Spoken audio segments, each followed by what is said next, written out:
Bonjour et bienvenue au Pays des Possibles, le podcast qui vous ouvre la voie vers l'esprit d'entreprendre et la liberté.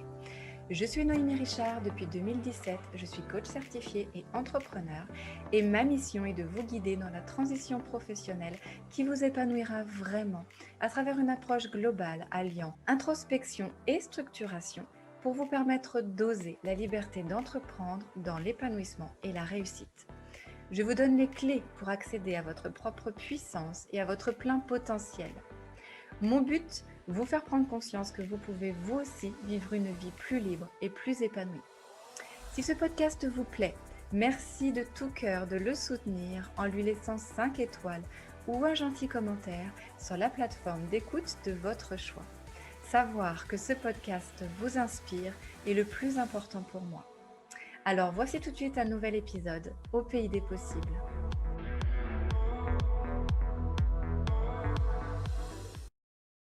Hello à tous, je suis très heureuse de vous retrouver cette semaine et dans ce tout nouveau numéro de podcast, nous allons répondre à la question: comment dépasser la peur de se lancer?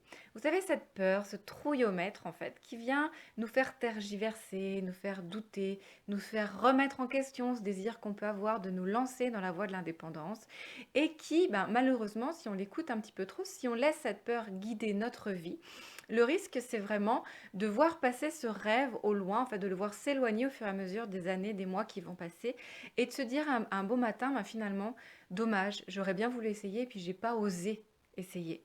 Alors comment ne pas en arriver là, et comment réussir à oser essayer à un moment donné, malgré le fait qu'il y ait des peurs liées à ce désir de se lancer dans l'inconnu?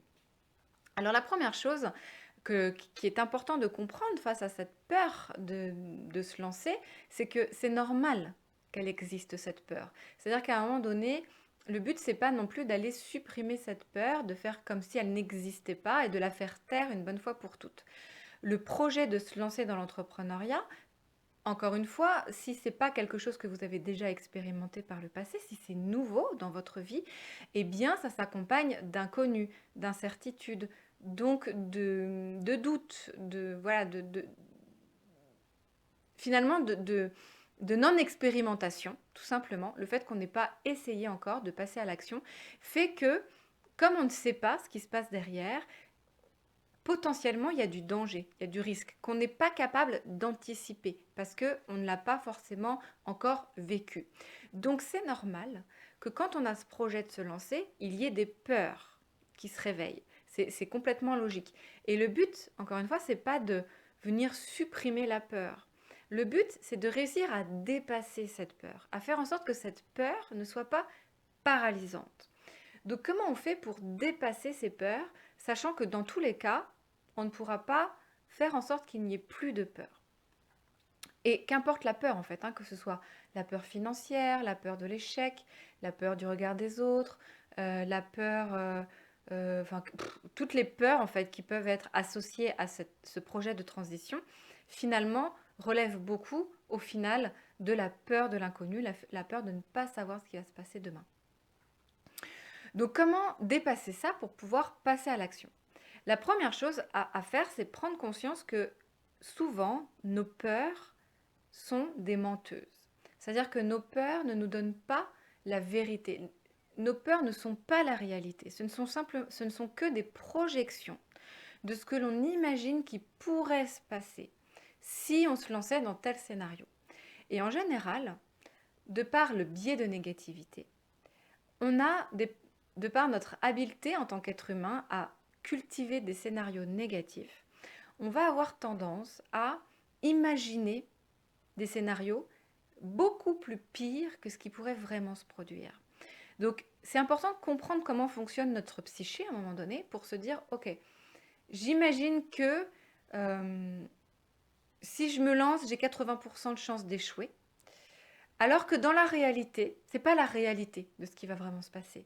Et puis, si on analyse un petit peu les chiffres, on se rend compte que c'est pas du tout ça. Enfin, c'est pas 80% des personnes qui se lancent qui échouent. Bien loin, et c'est bien loin de ça, et au contraire même. Enfin, je veux dire, et tant mieux, voilà, j'ai envie de dire. Donc, quelle est ma peur face à ce scénario et comment remettre en question cette peur? Est-ce que cette peur, elle est en train vraiment de me projeter dans le scénario réel de ce qui va se passer?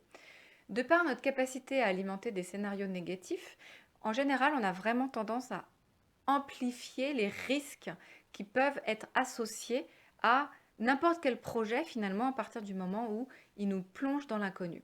Pas forcément que le projet d'entreprendre. Donc la première chose, c'est écouter ce scénario, voyez un peu ce qui se passe dans votre tête et remettez en question ce scénario. Pourquoi? Qu'est-ce qui va faire qu'on va cultiver des scénarios négatifs? Comment on peut se rendre compte qu'on est en train de cultiver des scénarios négatifs? À partir du moment où, par exemple, on est en train d'assimiler des échecs d'autres personnes à nous-mêmes. On se dit, ah bah tiens, si un tel a pas réussi, ça veut dire que moi non plus, je ne suis pas capable de réussir. Là, on cultive un scénario négatif. Si aussi on reprend des échecs du passé, nos propres échecs du passé, et qu'on se dit, bah tiens, si ça, j'ai pas réussi à le faire, bah clairement, ça, j'arriverai pas à le faire non plus.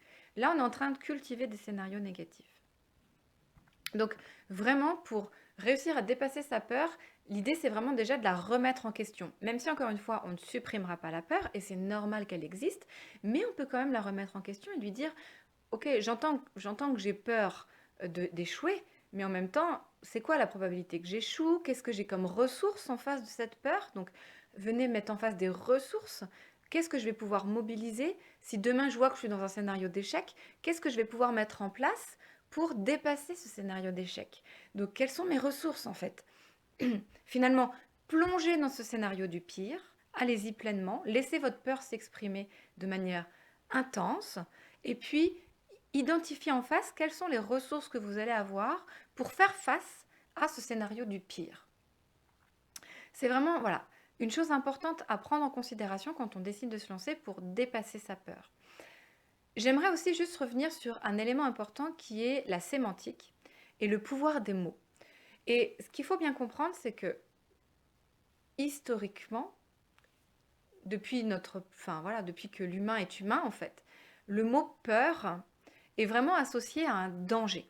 C'est-à-dire, d'ailleurs, l'émotion de peur en tant que telle, quand elle se réveille, c'est-à-dire une alarme, l'alarme instinctive de peur, va vraiment se réveiller quand on a d'un coup l'impression que notre vie est en danger. Je prends un exemple très concret, par exemple en voiture, quand on a, je sais pas moi, quand on fait un dérapage par exemple, ou qu'on sent que d'un coup il y a la voiture qui perd l'adhérence, là on peut avoir d'un coup une alarme de peur qui se réveille, instinctive, où on va commencer à avoir le cœur qui s'accélère, les jambes qui flagellent par exemple, des sueurs, enfin voilà, en fait notre corps réagit vraiment intensément à cette émotion de peur qui se réveille. Donc prendre ça, voilà, ça c'est vraiment la peur. Ça c'est la vraie peur. La vraie peur c'est quand on a un danger, on assimile un danger, quelque chose, un événement qui se produit, et un danger veut dire ma vie potentiellement est en danger. Sauf que quand on parle de peur de l'échec, peur financière, de perdre son confort financier, par exemple son aisance financière, peur du regard des autres, en fait toutes ces choses-là ne nous mettent pas en danger de mort. Donc on est en train de parler de peur, de quelque chose de très fort du coup, notre inconscient, hein, c'est-à-dire ça se passe vraiment à l'intérieur de nous. Quand on parle de la peur de perdre en aisance financière, waouh, on se dit, ouais, c'est vraiment grave, quoi. Si je perds en aisance financière, c'est super grave. Parce que j'associe le mot peur à cet événement possible qui pourrait se produire. Sauf que en vrai, ça ne vous met pas en danger de mort. Donc c'est important de relativiser et de se dire, est-ce que c'est vraiment une peur que j'ai ou est-ce que c'est une crainte? Est-ce que c'est quelque chose que je redoute? Quelque chose que j'ai pas envie de vivre? Voilà. Mais minimiser en fait le potentiel risque qu'il y a derrière ce qu'on associe comme étant de la peur, qui en vérité est une crainte. Voilà. J'espère que c'est clair, mais vraiment c'est important parce que le pouvoir des mots, les mots ont un tel impact sur notre état émotionnel, c'est-à-dire que ce que l'on va dire va avoir un impact fort sur ce que l'on va ressentir. Donc prendre conscience de ça, c'est vraiment important. Donc minimiser aussi ces mots, cette importance des mots et dites, bon, ouais, ce que je redoute, ce que je crains, ça va être ça, mais ça ne me fait pas peur en soi. Le fait que ça ne vous fasse plus peur va vous permettre de dédramatiser et donc d'oser dépasser ce cap. C'est plus facile de franchir une crainte que de franchir une peur. Donc ça, c'est la première chose. Et puis, même la deuxième chose, le pouvoir des mots et le fait de ne pas parler de peur, mais plutôt de parler de crainte. Et enfin, la troisième chose, le troisième astuce que je voulais vous partager par rapport à ça, au fait de réussir à dépasser ses peurs, c'est assez basique en fait. C'est que vous réussirez à dépasser cette peur de vous lancer à partir du moment où votre désir de vous lancer sera plus fort que votre peur de vous lancer. Donc, mettez les deux un petit peu en balance, désir et peur, et voyez un petit peu, est-ce que finalement, vous pouvez le faire par exemple sur les différents domaines, professionnel, familial, social, personnel, développement personnel aussi, enfin voilà. Choisissez un petit peu vos domaines, et puis voyez en face de chacun des domaines, est-ce que mon désir de me lancer est plus fort que ma peur? Donc, qu'est-ce que je pense que ça peut m'apporter? Qu'est-ce que je pense que ça peut changer à ma vie de manière bénéfique, le fait de me lancer à mon compte? Et est-ce que ce changement-là est plus important que la peur associée? Et quand je mets les deux en balance, est-ce que vraiment c'est plus important pour moi que d'aller à la rencontre de ce désir, de matérialiser ce désir, quitte à faire face à mes plus grandes peurs, à mes plus grandes craintes, et à devoir trouver des solutions face de ces craintes au moment où potentiellement, si le scénario de cette crainte-là devait se réaliser, eh bien, mobiliser mes ressources pour réussir à dépasser ça, parce que mon désir est plus fort que ma peur. C'est important vraiment d'avoir un désir fort, de savoir pourquoi on veut se lancer, surtout quand on a des inquiétudes comme ça importantes qui se réveillent, qui nous font remettre en question un petit peu voilà, ce rêve-là, ce désir qu'on a. C'est important vraiment de questionner ce désir et de le renforcer, d'en prendre soin, de le chouchouter, de faire en sorte qu'il soit le plus fort possible et que vous réussissiez à vous connecter à ce désir de manière rapide, de manière intense, quand vous sentez que finalement ce sont vos peurs qui sont en train de gagner du terrain.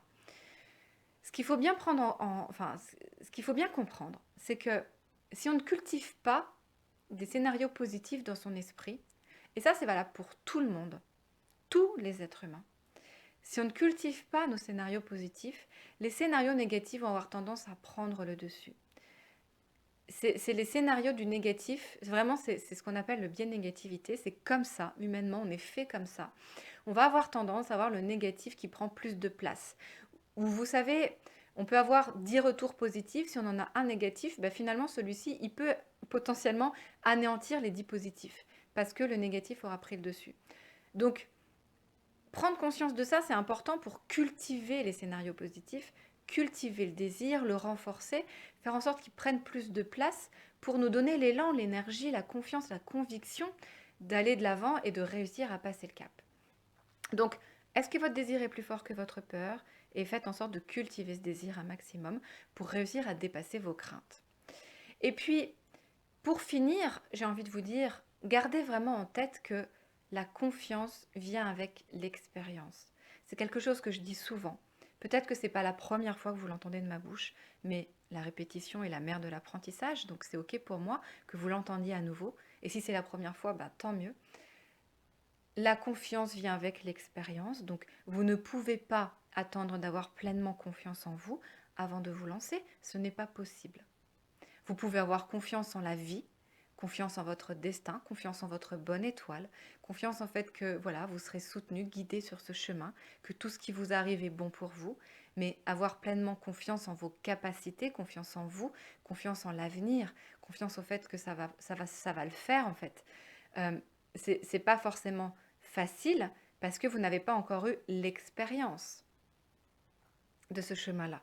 Et c'est au cours de ce chemin, en cours d'expérience, que vous allez apprendre sur vous, que vous allez développer vos compétences, que vous allez développer de nouvelles ressources, que vous allez gagner, voilà, gagner en tout, j'ai envie de dire, sur ce chemin-là. Donc, la plus grande erreur que vous pourriez faire, c'est d'attendre d'avoir pleinement confiance avant de vous lancer, puisque la confiance vient avec l'expérience. Par contre, renforcez cette croyance que vous pouvez y arriver, même si vous n'avez pas encore toutes les ressources en vous, vous allez pouvoir trouver ces ressources pour y arriver, pour faire en sorte que vous ne dépassiez jamais le limite acceptable, c'est-à-dire que même quand vous allez vous lancer dans la voie de l'entrepreneuriat, il y a le scénario du pire, il y a ce que vous êtes prêt à accepter et pas prêt à accepter. Donc vous saurez voilà, quelles sont les limites et vous ferez en sorte de ne jamais dépasser ces limites.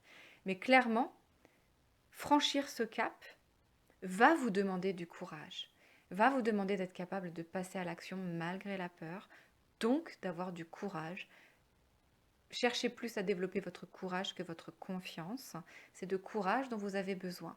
Pour avoir du courage, il vous faut de la motivation. Donc il faut que vous y trouviez un intérêt. Il faut que votre désir soit suffisamment fort. Il faut que vous soyez convaincu que vous avez les ressources pour y arriver. Donc retravaillez, reprenez confiance en vous sur vos ressources actuelles, tous les talents que vous avez déjà, toutes les ressources que vous avez déjà. Et une fois que ces deux ingrédients sont là, lancez-vous, faites confiance, sautez dans l'inconnu et vous allez y arriver et l'aventure sera magique. Elle sera intense, riche et magique si c'est vraiment quelque chose qui répond à un désir fort chez vous. Voilà ce que je voulais partager avec vous dans ce podcast sur comment réussir à dépasser la peur de se lancer. C'est vraiment un gros sujet, c'est le plus gros sujet qui fait que on y va ou on n'y va pas en fait. C'est vraiment la capacité à dépasser ses peurs. J'espère que ce podcast vous aura plu, j'espère qu'il vous aura donné de l'eau à votre moulin. Je reste à votre disposition si vous souhaitez qu'on échange sur ces questions-là, ce sera avec plaisir pour moi. N'hésitez pas à liker, commenter, partager si vous pensez que ce podcast peut servir au plus grand nombre. Moi, je vous embrasse, je vous dis très belle semaine et puis je vous retrouve la semaine prochaine avec beaucoup de plaisir. Ciao, ciao.